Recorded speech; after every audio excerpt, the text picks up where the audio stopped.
Ricky ছিল একটি ছোট অপরিষ্কার খরগোশ যে তার সমস্যা সৃষ্টিকারী স্বভাবের জন্য সারা পাহাড় জুড়ে পরিচিত ছিল। তার চোখ ছোট কালো মুক্তোর মতো ঝিকমিক করত আর সারাক্ষণ দৌড়াদৌড়ির কারণে তার পশম কাদামাখা থাকত। সে দুষ্টুমির রোমাঞ্চে বাঁচত। পাহাড়ের পাশে তার ছোট্ট লুকানোর জায়গাটি ছিল চুরি করা জিনিসপত্রে ঠাসা, মোটা টমেটো, চকচকে আপেল এবং তার প্রিয় গাজর। পাহাড়ের বাসিন্দাদের মধ্যে রিকির ছিল এক কুখ্যাত খ্যাতি।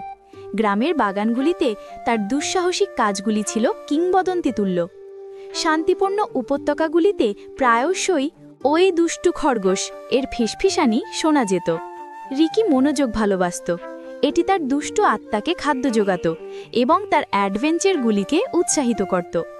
এক উজ্জ্বল সকালে যখন বাতাসে ছিল খাঁটি শরতের গন্ধ, রিকির নাক পাকা সবজির প্রতিশ্রুতিতে কেঁপে উঠল। সে লাফিয়ে পাশের মাঠে গেল, যেখানে কৃষক বিল মনোযোগ সহকারে তার ফসল পরিচর্যা করতেন।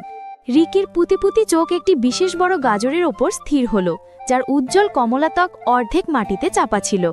সে সন্তর্পণে মাঠ পেরোল, তার ছোট্ট হৃৎপিণ্ড আকাঙ্ক্ষায় ধরফড় করছিল।